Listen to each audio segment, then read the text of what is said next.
Cycling out here on the roads in the mountains, I've definitely developed my bike skills a little bit more. I know I've been given quite a hard time by the boys in recent weeks for having the worst bike skill set of the entire group.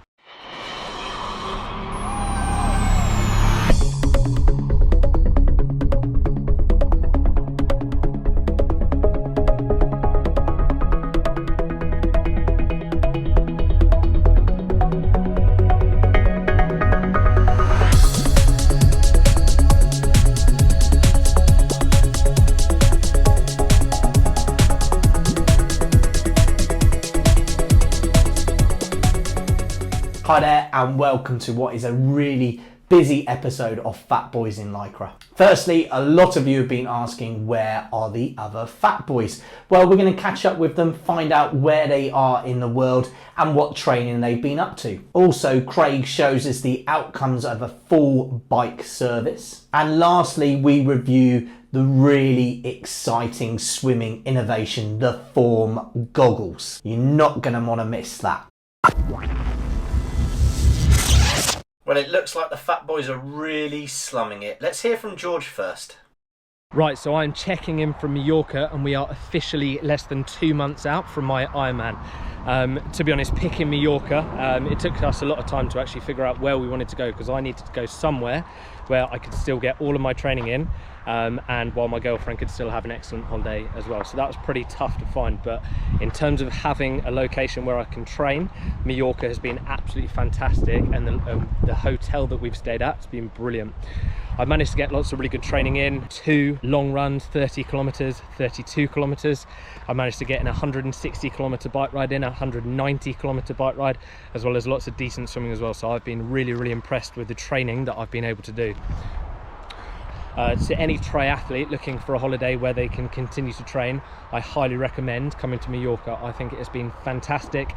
I was a little bit anxious with coming out here as well. I needed to make sure that I got all of my training in. Now, I'd be lying if I didn't say I was slightly nervous going into the Ironman, but I think that would be to be expected. But I've thoroughly enjoyed all of the training. I've put in loads and loads of work over the last 12 months. I've got less than 2 months to go. So I'm excited, I'm nervous, but yeah, fingers crossed the whole day will go very well. Hopefully I can continue putting in some decent training in England and then coming back to Dubai for the last couple of weeks. So we'll see how that goes. Good morning from Paros, Greece. I'm here on a 3-week vacation, an opportunity to escape the heat of Dubai. Chance to meet up with family. As you can see from the background, I'm up on the veranda of the villa, looking down into Paros Bay. We have mainland Greece over to this side, and then the island of Paros sits on this side. Not really using this time to do any significant training, any excuse to get into the open water and swim. I've been doing a few of those, and also I've been just getting back into running. I've had an injury for about 2.5 months. I'm just testing it out, going out on a morning run now, running for 20 minutes, 25 minutes, and about 3.5 to 4k. And get back to Dubai end of July, start of August. Perhaps start to think about Roth from 2022. I'm on the harbour side. This is where I'm going to do my run down one end and then back to the other end and back into the centre again. It's be about a 3.5k run. It's about a 2-minute walk down from the house. And as you can see, just right on the harbour side.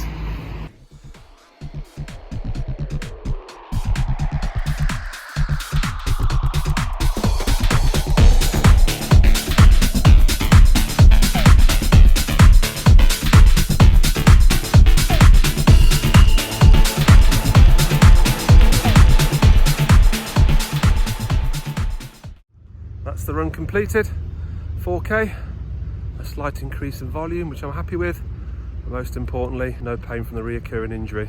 Seems like the sound wave treatment has good impact on that heel spur. I'm going to show you one more challenge I've got for you that I've been trying to do since I've been here, Port to Clock Tower challenge.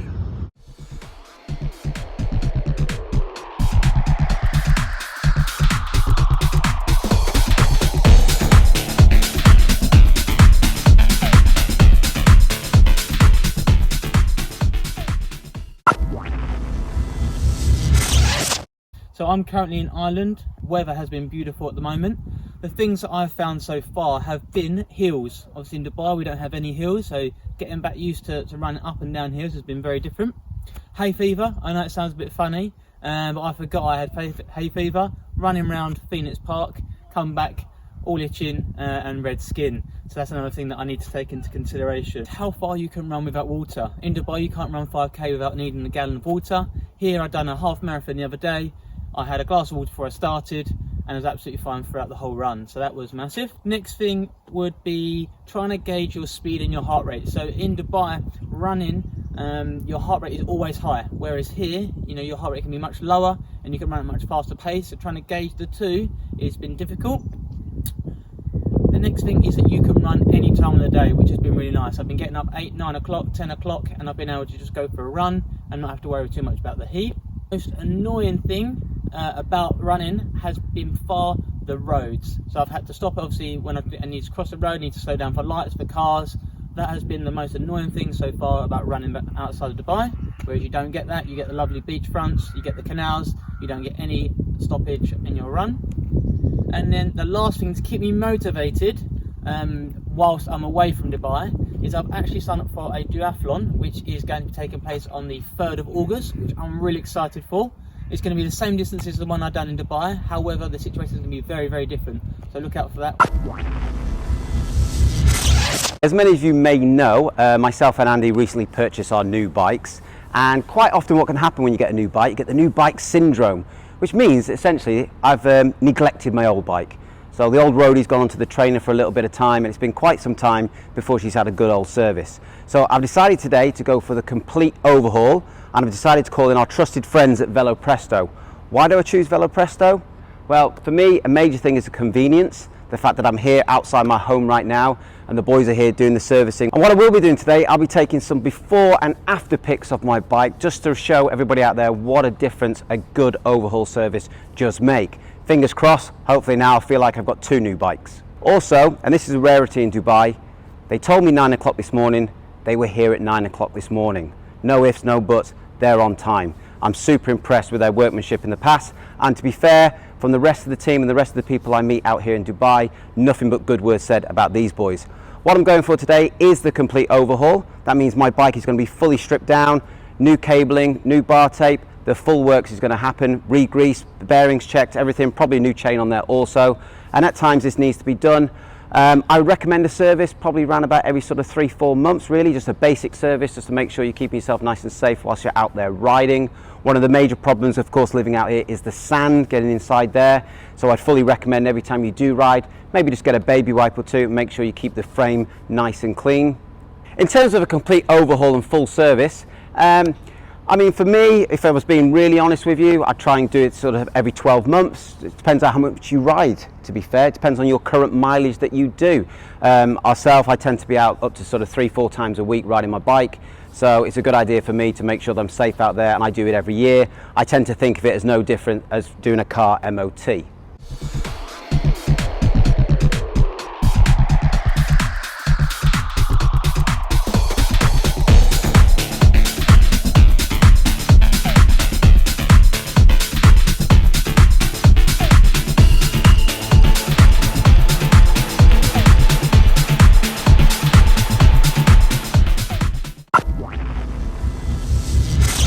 As some of you may be aware, I've recently purchased a pair of the Form Swim goggles. Now, swimming itself is not my favourite element of a triathlon. You may have realised before that I often wear Sony Walkman earphones just to motivate me a little bit in the water, and I'm always looking for new things to make swimming a little bit more interesting. I'm not really a statistics kind of guy, but it does have a nice feeling to it when you can see immediate feedback, and that is the beauty of wearing these things. I don't need to stop and be checking my watch at all times. I don't need to look at Strava afterwards to see what I'm doing. Currently, as I am swimming, I can get those metrics fed back to me straight away from the lens that I'm wearing. So if I was just to scroll down on their website, just to give you an idea of what you can see whilst you're actually swimming, this is it. Now, first things first, we are not experts with our reviews. I had an initial problem when I purchased the goggles, and something I hadn't thought about. I actually don't have very much vision whatsoever in my right eye. And when I unboxed the goggles and first of all put them on, I thought, oh, I've got a slight problem here because I couldn't see any of these metrics whatsoever. Now, thankfully, the good people at Form have thought about this. Okay, after reading those instructions, I was able to flip the heads-up display to the other lens, so I can actually see it through my left eye. And it's merely a case of turning the display upside down and flipping the goggles over. So that's a fantastic design feature with these goggles. I've only had one initial swim in them, about 1,500 meters I did the other night at the Hamdam swimming complex. What I was really impressed with was how easy it was to focus between the metrics on the screen and also your swim. So I could, for example, swim a length of the pool without taking any interest in what these metrics were whatsoever. I found that quite easily to do. Or by all means, I could focus directly on them, looking at the number of strokes I'm doing per 50. And a key thing for me was looking at my current pace per 100 meters. So if you're a little bit like me, each length that I'm doing, I'm thinking, can I change my catch slightly? Can I change my pull? What about my leg kick, my body position? And how will that affect my time per 100? And thankfully, I'm getting that feedback at all times. Another added bonus that I quite liked at the end of each length, it automatically goes into showing me my rest interval. So I know just how long I've been resting for at the end of each length. So there are numerous metrics it can show you whilst you are actually swimming, and it rotates between those screens, and you can customize it in terms of what you'd like to see. For example, on here, you could have stroke rate, could be showing your current pace. That's a favorite of mine. I like to see how my swim per 100 meters is currently going. The total distance that I've done. A nice one was the number of calories. And also, it's a good one, I've not done it myself just yet, but I can also link it to heart rate. The feedback you get afterwards, utilizing the Form app on your phone, blew me away in terms of SWOLF data, and also the data it breaks down per length. It was able to tell me exactly what stroke I was doing. Blows my mind how these goggles know if I'm swimming breaststroke or freestyle, but they do. And the accuracy, 99.9% was perfect. It knew exactly what I'd done in the pool. Here's just a little snippet of using the app from my first swim in there. I did a 1,700 meter swim, and straight away it's giving me that feedback of a 207 per 100 meters. It's about average for me.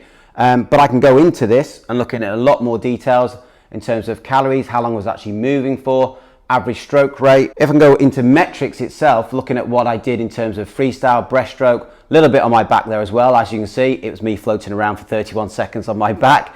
Amazing how it knows I was doing that, but it did. So many people often ask, what on earth is SWOLF, or swimming golf as it's sometimes referred to? Well, I'll use the app to help me. What is SWOLF? SWOLF is an efficiency metric derived from adding each length time with the stroke count. The lower the score, the more efficient you are swimming. I do know some people often saying that around about 35 to 45 is a good target score to go for. Looking at my best distance per stroke, average stroke rate per distance as well, looking at my SWOLF data, and you can go into this into a lot more detail as well. If I went through here, it's showing me per length that I did, just exactly the time and the amount of strokes it took me to do that. So for example, in my first length, I was swimming front crawl or freestyle. It took me a time of 67 seconds to swim 50 meters, and I did it in 32 strokes, and it's giving me my SWOLF of 99. You know, this immediate feedback you can get straight away afterwards blows my mind. I'm not an expert in this by any means of the matter, but it'd be interesting to see what was my best overall, and then to look back at that particular length and see exactly how I swam it. So far it's only an initial review. I'm sure we'll be using this a lot more, and the rest of the team will as well, to give you their insight and their feedback. But from the start, from the onset, it seems like a quality product, and hopefully it's really going to encourage me and motivate me more to improve my swim. 6 weeks now in the Form glasses, or goggles I should say. Time for a quick update. I am still just as impressed as I was when I first unboxed them when they arrived. I was a little bit concerned, maybe some reviews that I read, it talks a little bit about the weight, especially with the battery unit on one side. Being honest, in my opinion, it's not something that bothers me in any way, shape or form. I really don't notice any difference at all. As you can see from the inside of the case, variety of nose bridges, but I got to be honest, the standard nose bridge that came with the goggles appears to fit me perfectly well.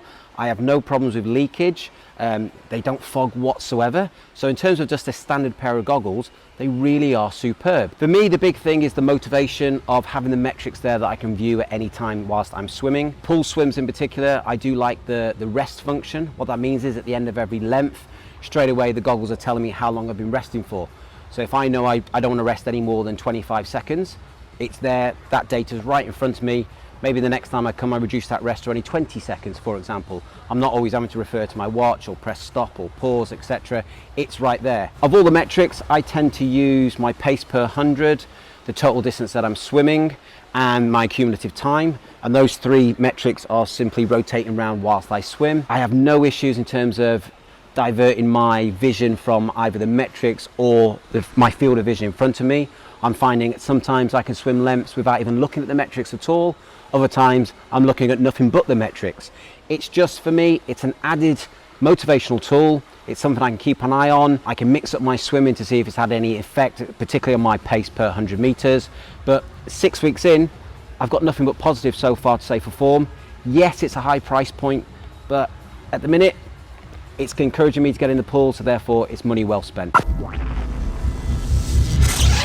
Thanks everyone. Now, to encourage you to subscribe to the channel, we've got a little bit of a giveaway. As you can see above, the Fat Boys have now got cycle caps. We'll be giving these away to every 100th subscriber. As ever, we love hearing what you think about the episodes on the channel, how you've been inspired, what training you've been up to. You can always catch up with us on our many social platforms. See you again.